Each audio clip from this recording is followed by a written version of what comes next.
We are going to teach you how to properly trickline, whether you have big boobs or massive balls. Check it out on this episode of How Not to Trickline.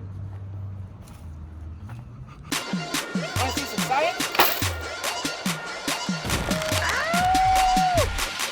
Science hurts.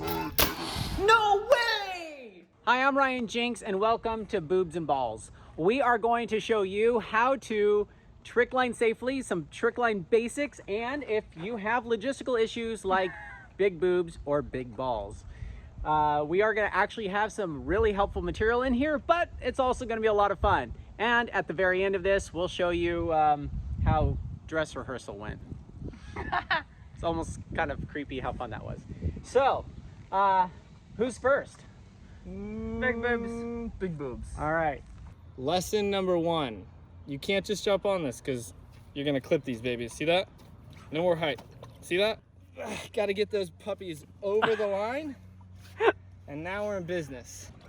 You need to give those babies a hold. The chest mounts is the fun one. Option number 1 is put them both on this side. If you have smaller breasts and aren't as blessed as me, you can put them right in between the trickline, like so. Chest mounts, butt bounce. Oh, no. Time to learn how to do a backflip with a massive pair of jugs. There's one way. Hold those puppies. So right now I'm gonna teach you guys how to take care of your most important assets. Gosh, feels like it's staring at me. I feel like it's. Don't look at me. I feel like it's staring at me. I'm scared to hit my balls. Okay, my balls are on the right side. My dick is like somewhere there too. Gosh, how do you guys do that? Oh. Yeah, let's see if I can do some tricks with this. Oh god, I just pinched my dick! I don't think you people are supposed to trickline with this. You guys suck. But my balls are down here. No more balls for me. Oh, almost broke it. Okay, out. Okay, so serious trickline advice now. This is kind of more of a professional size trickline. You actually want to take like 20 feet off of this, maybe all the way to right here to the other side, and have it significantly less tall, maybe all the way down to your waist, maybe a little bit above your waist. How many feet is this right now? This is 80 feet, so a beginner trickline anywhere between 50 and 65 feet. So after you have your beginner trickline set up, you want to make sure that you're not doing it over the grass. You want to have a safe area, whether it be over mattresses, pads, climbing pads, and we like to use sand as well, but the park or any location over hard ground is no good for a beginner. First thing I always do with people is determine their foot stance in skateboarding or snowboarding or anything like that.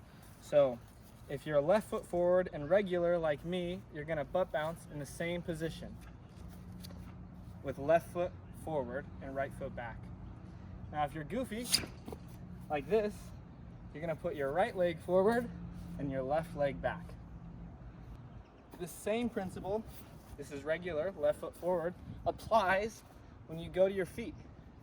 This is where you see goofy and regular. That's regular. And I drop back down to my butt in regular. For goofy, it's the same thing. You drop down to your right side and you maintain the same stance in butt bounce and feet. So if you have the same stance as me, which is regular, left foot forward on my butt, this is what your chest bounce looks like. You're going to hook your right ankle and run the slack line right here. So, right hand is not grabbing, left foot is not grabbing. Left hand is grabbing, right foot is grabbing. Just like this. It looks like that. I'm throwing my legs over the slack line and hooking my leg. For the other butt bounce, goofy, it looks like this. You grab with your right hand, you hook with your left.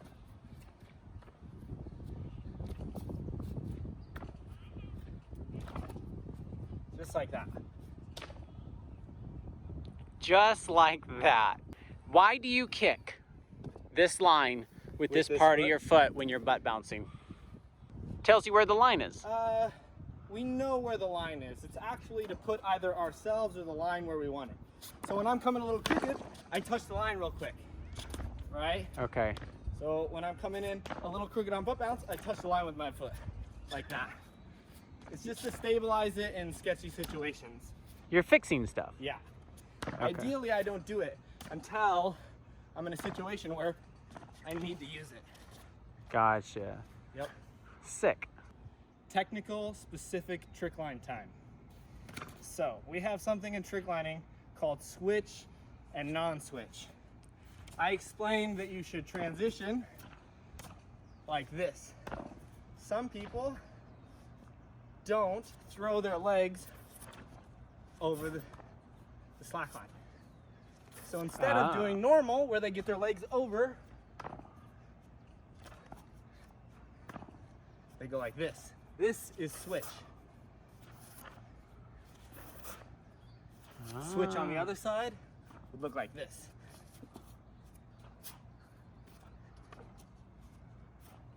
The difference between switch and regular is the tricks. So if I do this and I do a 360 free fall, I never cross over the line. But if I'm doing regular, notice my feet are on this side and now they're on the other side. So one more time, this is regular free fall. My legs go from this side to the other side. This is switch free fall. My legs are always on the left side. It also fundamentally changes tricks like fearless. A forward flip from my butt to my chest. My legs are on this side, and now they're on that side. Whereas fearless in this situation, my legs are always on the left side of the line. That's switch and regular. I don't know if that makes sense. It's so hard to explain, but it's such an part of trick lining. So Dylan and I have different paths in trick lining because he started when he was 15 with a 10-year experience in wrestling. So he already had the body awareness to start another sport, and it took much shorter for him to get to his level. I've been trick lining just a little less than him, but my level is much lower, and I started when I was 32 years old without any sports background. So I'm gonna show you guys, for those who are more like me, the first thing you would need to know to start trick lining. So first of all, I would never start trick lining over the grass unless I would bring a bunch of mats here. Like, you can use old mattresses. And you need to make sure the mattresses are evened out. I would have them exactly the same height, and I would sew them together, because you don't wanna what is it called, damage your ankle, but roll your ankle. You don't want to roll your ankle on the mattresses that are not even. I know so many instances when people roll their ankles just from uneven mattresses that they use. Also, you should start on the short line, and by short I mean 50-60 feet long, and I would set it up about waist height or even lower. You can start as low as maybe your leg height. You can also do a 20-foot line and just jump feet to feet just to get used to it, because a lot of people they're afraid to start trick line. I was like, how do you start? It's so intimidating. Of course it's going to be intimidating if you start on a line like this. That's what you don't want to do. So let's imagine this is a really short and low line. So the first thing I would recommend, it also would depend if you have any sports background or not, but the first thing you would need to learn how to get on a line. So in order to get on the line, you should push it down like this, and other people can help you push it down, and then you have to jump back and lean more back than you think you should. See, I'm leaning a lot back. You should not sit on a line by yourself. Somebody should hold your hand, because it's so easy to fall that way, because your legs are on this side, and then it's really easy to fall that way, so you don't want to do that. We have two sitting bones, and the line for me, since I have the right leg forward, it goes on the right side of my left sitting bone. So it's not on my coccyx, it's between my coccyx and my left sitting bone. So it goes there. Then it goes, my knee goes against the line, and you want to have pants because this is gonna get all scratched up from the line. The wrong way to do this would be to have both of your sitting bones on one side of the line, which is not stable at all. So I imagine it's a triangle. One spot, my left sitting bone, my right sitting bone. And since like our butt has like a little dip where the line goes, the line actually sits pretty nicely in there. So if I move around, like my bones are fixing the line on both sides so I don't fall.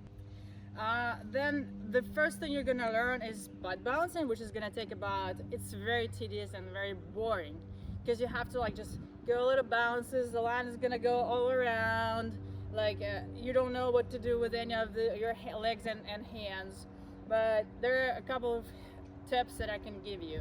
So at first people learn how to butt bounce and they stabilize themselves with this leg. They like hit the ground with their leg to stabilize, and this is called dabbing. And if you do this for too long, then you end up with a shitty style, and it's really hard to get rid of this habit. So I would recommend, like a lot of gymnasts, they start doing this because all they want is air, so they just get a lot of air and then they do crazy stuff. But it's not actually really truly bouncing. So what you want to do is you want to have this leg touching the line just slightly with the heel. And how I think about it is I think about timing. So the line goes up, down, up, down, up, down, and then you straighten this leg on the very last second of the bounce. Like look, down straight, down straight, down straight. So, and it creates like, it's like swings. It creates like you're shifting your weight up and down to create bigger and bigger bounces. And you can do the same thing with your shoulders. Once I go all the way down, I push my shoulders up, and it also adds even more weight, shifting up and down. It's creating a bigger and bigger bounces. But you'll get to that point, not right away, but maybe in a month. Another thing you want to learn is a chest bounce. And normally if you're sitting with your right leg forward, your chest bounce would look like this. So you hook with your left foot, then it goes on your inner thigh. It doesn't go like in the middle, it goes over here, like on your thigh. Then it goes across your chest like a seat belt, and then your right shoulder goes like on the line, and your arm goes either like this or like this. And if you're a Japanese kid, it goes like this. That's how they do it. I tried it, I ate so much shit doing this, but some people do it like this. Oh, actually Bray does it that way too. So once you're on your chest, the trick here is to keep this leg down, because if you imagine like something that's shaped like this trying to balance, it's really hard, right? But if you flip it upside down and you're moving your center of gravity a little lower than the line with this leg and this arm, so you're more balanced. So if you keep this up, you're not that balanced. But if you keep this down, and shifts your center of gravity lower. And you want to keep this leg as stable as possible, because a lot of beginners try to balance with this leg, and it actually creates dangerous situations, because if your leg is going this way too much, you start falling this way, and if your leg is up that much, you start falling the opposite way, right? So you want your hips to be even, but leg down. It's kind of weird, because some people think if they put the leg down, they shift the hip down, and then you lose that balance. You have to keep your hips straight and strong, and then your leg down. And I imagine myself being like a little spoon, so I balance just on my abs, because this would hurt if you put a lot of pressure on it. Like this would hurt. So I imagine that all my weight is on my abs. Like I can actually go like this and just push down with my abs and still stay balanced. So for some people, doing the butt bounce or chest bounce the way I showed is not comfortable, or they don't know what they're doing. So those people, let's say they sit with their right leg forward, but then their chest bounce would look with their right leg hooking, which is the opposite side. But it's either their conscious choice, like they decide that's how they they're comfortable doing their chest bounce, or they just don't know. Because it's easier when you go butt to chest, it's less scary not to go over the line, and that's how they start doing that trick. But I want to make sure that it's your conscious choice that you decide to be switch. There's nothing wrong to be switch, but I want to make sure it's your choice. And another type of a switch is when your butt bounce with your right leg forward, but then when you go to feet, instead of going to feet like this with your right leg forward, you go to feet like this. So feet looks like this and butt looks like this. So I'm switching my legs when I go up. It's also a switch. It's another kind of switch. And that determines all of how your tricks are going to be turned and spun and landed, and everything is based on these basic fundamentals, right? So those are the basic stuff that you need to do and learn on a trick line. And there's actually pretty cool progressions, how to go from butt to your chest. But like the first things that you can try to do is this: you can butt bounce and you can move your foot over, go into Korean. And then you go on the side of your thigh. Then you go to chest bounce. Then you go up. Then you go to your butt, like Korean again. Then you switch your leg over, and then you're in the butt. Like those are the basic moves that I recommend trying at first. Is it good to learn to do every basic thing on both sides of your body for a good foundation? So normally people choose this side and then stick to it. Like in snowboarding or skateboarding, some people like they can switch. I think for like your health, it's good because we're like, for our health, we always choose one side, so we're twisted. Our hips are twisted one way. Our body's twisted like against our hips. So it's not a good thing. Like all the sports that are not symmetrical are not good. Like tennis, you load your right arm more. So if you want to do it just for your health, it would be helpful. But your other side, like let's say how I can bounce on the other side, is not gonna look as pretty. I might even be scared to do it on this line. So on this side, it's really scary for me to do it because I don't bounce on this side. Like it's scary for me. I can't even go to my feet on this side. Interesting. Yep. So that was a lot of useful information about how to do the basic stuff as a foundation for better trick line tricks. Now, of course, we made this very fun. Please don't flag this video, but instead go to slackline.com. We have now Trickline 101 on there, so you can learn how to trickline start to finish, and it'll include these videos and the other trickline videos we're making. These are kind of fun. And these are the balls. Oh, I dropped my balls. And make sure you smash that like button, it really helps. And leave a comment below what you think of this episode, because we will make more Trickline episodes if you tell us what you want to see. We can go into more detail with fancy stuff, or we can really dive more into the basics so you don't feel like YouTube makes it look easier than it really is. Don't forget to like, follow, and subscribe, because I'm so hot.